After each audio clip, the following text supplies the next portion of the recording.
आजचा दिवस खूपच निवांत होता. काहीच काम नव्हतं. नुसतं मोबाईलवर सर्चिंग करत होतो. मोबाईल बघता बघता चेतनचा फोन आला. बोलला, "एका ठिकाणी आपल्याला जायचंय. तू तुझं पटकन आवरून मेन रोडवरती ये. मी तुला घ्यायला येतो." मी माझ्या स्कूटीमधून रेनकोट काढला.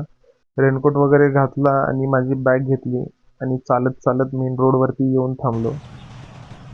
थोड्या वेळातच चेतन आला. चेतनच्या गाडीवरती बसलो. तो बोलला, "अरे राहुल पण आलेला आहे मुंबईवरून रात्री. तो सुद्धा आपल्यासोबत येणार आहे." थोड्या वेळात राहुल सुद्धा आला. त्याच्या गाडीमध्ये आम्ही दोघे सुद्धा बसलो आणि निघालो महाबळेश्वरकडे. रस्ता खूपच खराब असल्यामुळे राहुल पण वैतागून म्हटला, ह्या रस्त्यावरती मला डिफेंडर घेऊनच चालवावं लागेल गाडी. फायनली महाबळेश्वरला येऊन पोचलो. चापोळ्याला जायचं होतं म्हणून लेफ्ट घेतला. सुरुवातीचा रस्ता खूपच खराब होता, पण पुढे आल्याच्या नंतर चांगला रस्ता लागला.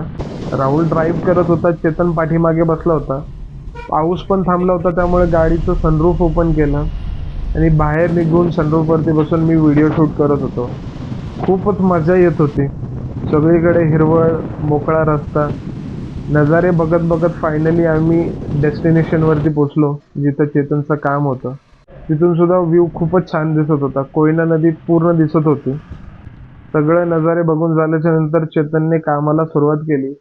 ज्या कामासाठी आलो होतो ते त्यानं पटापट पटापट उरकायला सुरुवात केली.